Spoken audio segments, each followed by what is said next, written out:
Good afternoon, everyone. I'm Sucheta Mitra, Associate Director at NetPro, and I'm also coordinating MTK Switzerland activities. Today, I'll be presenting my research work from my master thesis, which was conducted at the Bern University of Applied Sciences on food consumption behavior among Eritrean migrants in Switzerland. This work was supervised by my principal advisor, Professor Dr. Evelyn Marconi, co-advisor Dr. Ingrid Fromm, and external supervision from Professor Sumantra Ray at NetPro. To give a bit of background and context, migration is not only about crossing borders, it transforms everyday life, especially food practices that are tied to culture and identity. Eritreans are one of the largest refugee groups in Switzerland, making them an important case study studying food behaviors and adaptations. Many Eritreans come from regions affected by conflict, where food security and malnutrition are already major concerns. After migrating, people often continue to face challenges related to diet and health as the new environment may not fully support traditional practices or nutritional needs.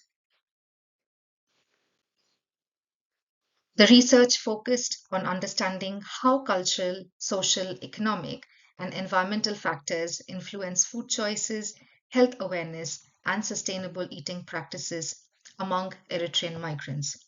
You see the research question on the slide, which really guided the entire project. But also there's a list of sub questions which were instrumental in preparing the questionnaire for the qualitative study. So for the methodology, I used a cross-sectional and qualitative design, combining desk research, expert interviews, and focus group discussions to explore the food consumption behaviors. In total, 30 participants contributed to the study. My intention was not only to examine what Eritrean migrants in Switzerland eat, but to also understand why and how their food behaviors have changed since migration.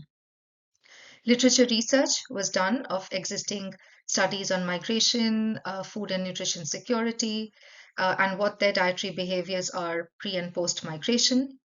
I conducted 6 expert interviews and 4 focus group discussions, mainly with women between 25 and 60 years of age. Data was collected using handwritten notes and audio recording using a phone.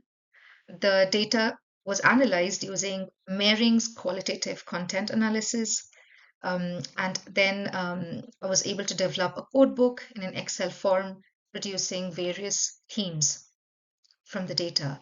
So, this multiple method data collection approach reflects methodological triangulation, which allows for comparing different data sources to enhance the credibility and the depth of the findings.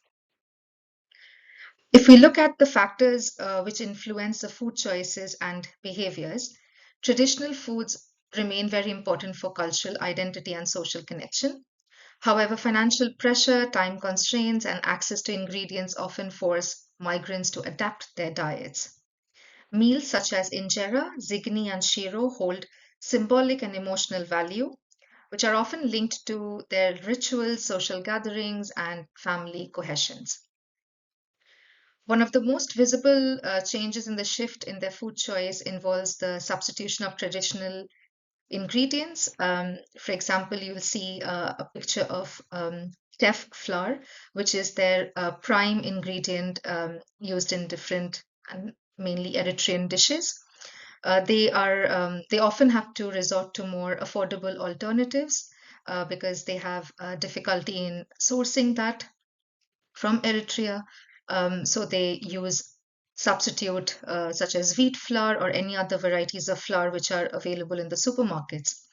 This is a feasible option, but it also compromises their nutritional quality, such as reducing intake of key nutrients like fiber, iron, and cultural authenticity. Um, Looking at the results, home cooking really remains central to preserving Eritrean culture and identity. Many participants initially struggled with unfamiliar food labels and supermarket systems, sometimes even leading to confusion and mistakes.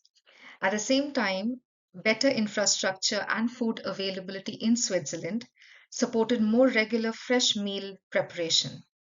Meat consumption increased after migration because it became more affordable and accessible. So, despite these changes, important traditions like the Eritrean coffee ceremony continue to strengthen social and cultural connections. And I'm not able to share detail in this presentation, but just sharing some quotes from the participants on the slide.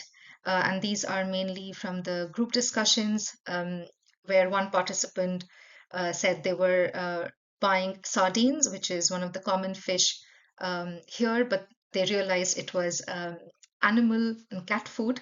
They also bought ketchup, thinking it was tomato paste. So these labelings were a bit confusing, which therefore hindered their food choices and decision making while preparing their daily meals. Uh, Continuing on the results, their benchmark for natural food and natural food item is based on their lived experience in Eritrea, which Swiss products often fail to meet. This new knowledge led to conscious dietary shifts like reducing white flour or sugar due to health issues like diabetes. They also equate the term sustainable with how animals are raised, such as free range, not injected, and not fattened industrially. Uh, this perception affects their acceptance and also enjoyment of local Swiss foods. And again, I have shared a few quotes here where they have shared how they really go about choosing which food products they buy, from which stores they buy, how they perceive the labels organic, bio, and healthy, and how they compare it from their home country to Switzerland. Here are two images you will see from the group discussions I've had with the women. And On the right side, you'll see an image of the coffee making ritual, which is very popular in Eritrea. And every day they have this ritual at home, or this image was taken in a restaurant. And they also shared the coffee with me, and they also serve it with homemade popcorn. So, to end this presentation, I would like to mention that the study showed that food behaviors are influenced by a complex mix of cultural, social, and economic factors. Participants constantly balanced preserving traditional practices while adapting to practical realities in Switzerland. The research also highlighted that ideas around healthy and sustainable eating may differ across cultures, which is important to recognize in nutrition policies and interventions. These findings are now helping inform future MTK Switzerland activities focused on culturally sensitive nutrition awareness and community engagement. Thank you. Thank you very much for listening to me, and I'll be happy to take any questions through my colleagues who are present at the venue.